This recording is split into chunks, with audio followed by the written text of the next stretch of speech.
جی doctor صاحب، بہت شکریہ آپ کا وقت نکالنے کے لیے۔ میرے سامنے آپ کا آرٹیکل پڑا ہوا ہے جو ڈان کے اندر آج چھپا ہے۔ جن لوگوں نے یہ نہیں پڑھا، میں چاہوں گا ان کو مجھے جو تاثر اس سے ملا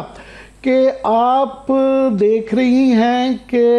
اس میں کوئی دیر پا امن ہوتا ہوا نظر نہیں آ رہا، کیا ایسا ہی ہے؟ کیوں؟ میرا خیال ہے امید تو یہ ہے کہ کسی طرح سے دیر پا امن آ جائے، اور آپ کو معلوم ہی ہے عامر کہ ابھی مذاکرات جاری ہیں، بلکہ ابھی شروع ہوئے ہیں کائرو میں، انڈائریکٹ جو مذاکرات ہیں بٹوین حماس اینڈ اسرائیل، اور ظاہر ہے اس میں میڈیٹرز جو ہیں وہ ایجپٹ ہیں، قطر ہیں، تو اس سے ظاہر ہے بہت لوگوں کی امیدیں تو ہیں، اور جو غازہ میں بیچارے لوگ اتنی مشکل میں ہیں ان کو بھی امید ہے کہ کسی طرح سے یہ جنگ بند ہو۔ لیکن جو میں نے لکھا ہے عامر، وہ اس میں نے کچھ سوال اٹھائے ہیں، اور یہی کہا ہے کہ ابھی بہت ہی مجھے مشکل نظر آتا ہے کہ بہت جلد جو مختلف آبسٹیکلز ہیں، رکاوٹیں ہیں، ڈس ایگریمنٹس ہیں، ڈائیورجنسز ہیں، وہ ریموو ہوں یا اوور کم ہوں۔ اور پھر یہ کہ بنیادی چیز میری نظر میں جو ہے وہ یہ ہے کہ اسرائیل نیتن یاہو پہ اعتبار کرنا تو میرا خیال ہے بڑا ہی مشکل ہے۔ بہت ہی یہ انٹرسٹ وردی لوگ ہیں، گورنمنٹ ہے، اور صرف مجھے جو سب سے بڑا خدشہ ہے وہ یہ ہے کہ اگر پہلا فیز شروع بھی ہو جاتا ہے، اور آپ کو پتہ ہے نا پہلے فیز میں تو کیا ہونا ہے، وہ ایکسچینج ہونا ہے ہاسٹیجز فار پیلسٹینین پرزنرز، اور ساتھ ایک سیز فائر بھی ہونی ہے، بیکاز سیز فائر کے تحت ہی پھر یہ ایکسچینج ہوگا، اور اسی پہ مذاکرات ہو رہے ہیں۔ خدشہ مجھے یہ ہے کہ کہیں اسرائیل یہ نہ کرے کہ جب ہاسٹیجز واپس آ جائیں تو وہ باقی پروسیس کو چھوڑ ہی دیں، وہ کوئی نہ کوئی بہانہ بنا کے، بیکاز بہانہ بنانے میں تو وہ لوگ ایکسپرٹس ہیں، چیمپئنز ہیں۔ تو یہ چیلنجز بہت ہیں، لیکن امیدیں بھی لوگوں کی ہیں کہ کسی طرح سے یہ جنگ بند ہو۔ دیکھیں 2 سال ہو چلے ہیں، اور کتنے لوگوں کو شہید کیا اسرائیل نے؟ اوور 67,000 پیپل، اور آج بھی ان کی بمباری جاری رہی ہے۔ آج بھی انہوں نے جو ایڈ سیکرز ہوتے ہیں، جو بیچارے بھوکے فلسطینی پہنچتے ہیں، اور اس میں بچے بھی شامل ہوتے ہیں، خواتین بھی، امداد لینے کے لیے، ان پہ فائرنگ ہوئی ہے آج پھر، اور وہاں تو مسلسل ہی اسرائیل فائر کرتا ہے اور ان کو شہید کرتا ہے۔ جی ڈاکٹر صاحب، جو آپ کے آرٹیکل میں یہ بھی ایک لب لباب مجھے اس کا لگا کہ یہ جو 20 نکات ہیں یہ بڑے ون سائیڈڈ ہیں، اس میں فلسطینیوں کے مفادات کا زیادہ تحفظ نہیں کیا گیا۔ یہ بھی کلیئر نہیں ہے کہ انخلاء کب ہوگا، اگر ہوا اس کے بعد فلسطین کے وہاں پہ قیام کا، دو ریاستی حل کا کوئی ذکر نہیں ہے۔ ان کی باقی چیزیں ٹوٹلی ون سائیڈڈ ہے، سارا زور جو ہے گارنٹیز وہ اسرائیل کے لیے ہیں، اور فوکس جو ہے وہ ہاسٹیجز کے چھوڑے جانے کے اوپر ہے۔ بالکل عامر، میرا تو یہی خیال ہے، جو میں نے تجزیہ کیا ہے، اس کا کنٹینٹ انالیسس کیا ہے 20 پوائنٹس کا، لیکن میرا خیال ہے اسی لیے حماس کا جو رسپانس تھا وہ تھا کہ انہوں نے جزوی طور پہ اس کو قبول کیا ہے۔ انہوں نے باقی جو نکات ہیں جس پہ کہ ظاہر ہے ان کو آبجیکشن ہوگی، جس کی میں نے بھی نشاندہی کی، جس طرح سے وڈرول، جس طرح سے فیوچر گورننگ ارینجمنٹس، جس طرح سے حماس کا اپنا ڈسارممنٹ، تو اس پہ تو حماس نے کلیئرلی کہا ہے کہ وہ مذاکرات کے ذریعے اس کو ریویو کرنا چاہتے ہیں۔ اب سوال یہ پیدا ہوتا ہے کہ کیا ٹرمپ اور اس کی جو ٹیم ہے وہ بھی تو کائرو پہنچی ہوئی ہے، کیا ان کو یہ قبول ہوگا کہ نہیں، اور پھر ظاہر ہے اسرائیل کو قبول ہوگا کہ نہیں۔ اس لیے کہ یہ جو اوریجنل پریزنٹ فارم میں 20 پوائنٹس ہیں، تو اس میں تو واقعی فلسطینیوں کی انٹرسٹ کو نہیں سامنے رکھا گیا، تو اور پھر وڈرول پہ بھی اتنی ویگنس ہے کہ فیز وائز وڈرول ہوگا، لیکن نہ کوئی ٹائم لائن ہے، نہ کوئی ڈیڈ لائن ہے، اور پھر یہ بھی کوئی گارنٹی نہیں ہے اس میں کہ پوری طرح سے اسرائیل غازہ سے نکلے گا یا نہیں نکلے گا۔ جی ڈاکٹر صاحب، آپ کا ایک لمبا جرنلزم کا اور پھر ڈپلومیسی کا کریئر ہے، یہ دنیا کی تاریخ میں بڑا کم اس طرح کا ہوتا ہے کہ سمٹ لیول کے اوپر اس طرح کے نکات کے اوپر معاہدہ ہوتا ہے، اور بعد میں پتہ چلتا ہے کہ اس کے اندر یہ تبدیلیاں ہو گئی ہیں بالکل ایک بچگانہ انداز میں، اور اس کے بعد مزید بچگانہ یہ ایک صورتحال ہوئی کہ ہمارے پرائم منسٹر نے اس کو پہلے اس کی تعریف کر دی، بعد میں انہوں نے کہا جی وہ جہاز میں تھے اور ہمیں اعتراضات تھے۔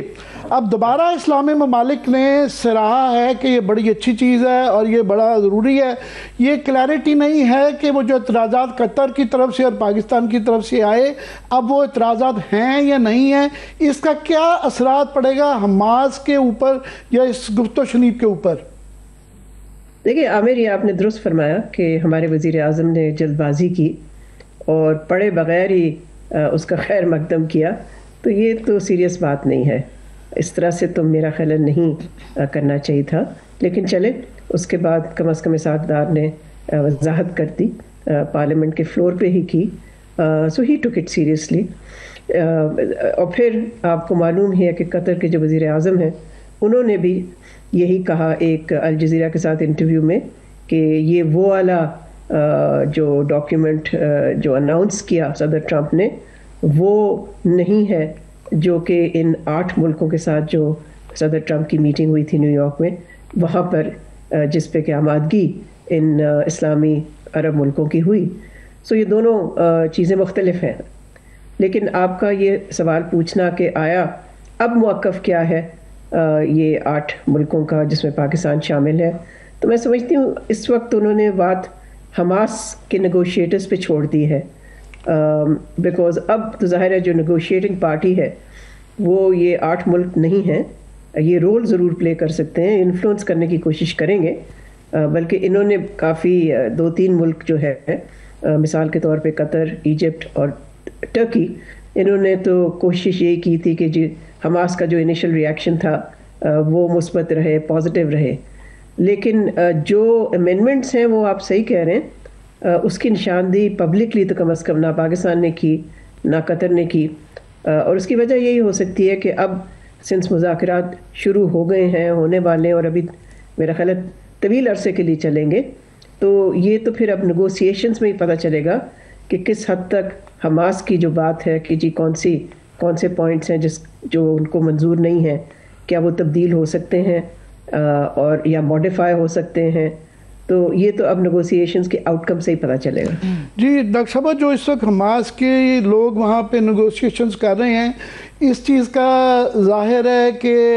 مسلمان ممالک اور خاص طور پہ جو 8 ممالک جو چنے گئے تھے جنہوں نے انڈورسمنٹ کی،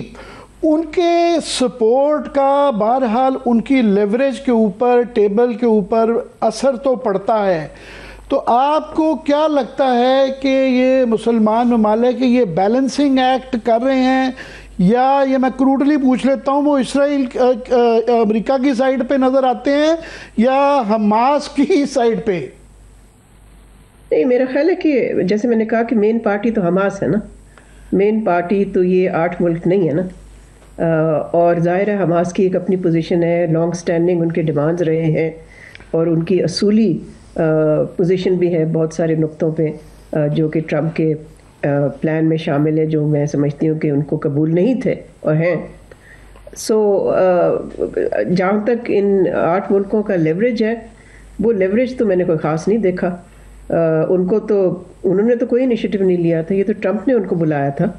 اور پھر اس کے بعد سٹیٹمنٹس جو جاری کیے ہیں، ٹھیک ہے اس سے ضرور حماس کو حمایت ملی، سپورٹ ملی، مگر میں اس طرح کی انڈیپینڈنٹ لیوریج نہیں دیکھتی کہ اس کی وجہ سے ٹرمپ جو ہے وہ اپنی کوئی پوزیشن تبدیل کرے گا۔ اگر ٹرمپ کرے گا تبدیل تو وہ اپنے مفاد میں کرے گا، وہ یہ 8 ملکوں کے مفاد میں نہیں کرے گا۔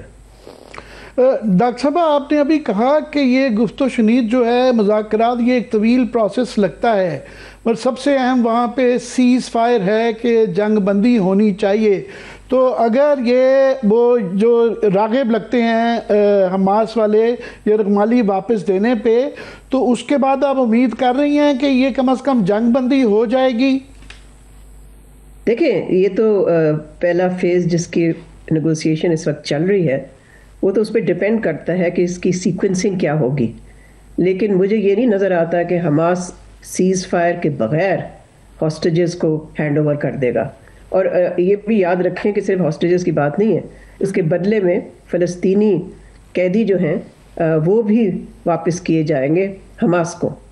تو یہ ساری چیزیں جو ہیں ان کو کسی طرح سے ایسے سیکوینس میں لانا ہے کہ دونوں پارٹیز جو ہیں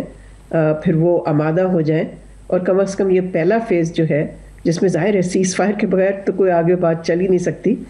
کہ سیز فائر ہو. اور پھر یہ بھی بہت اہم ہے جس کا پہلے بھی میں نے ذکر کیا کہ دیکھیں اسرائیل کا پورا ریکارڈ ہے،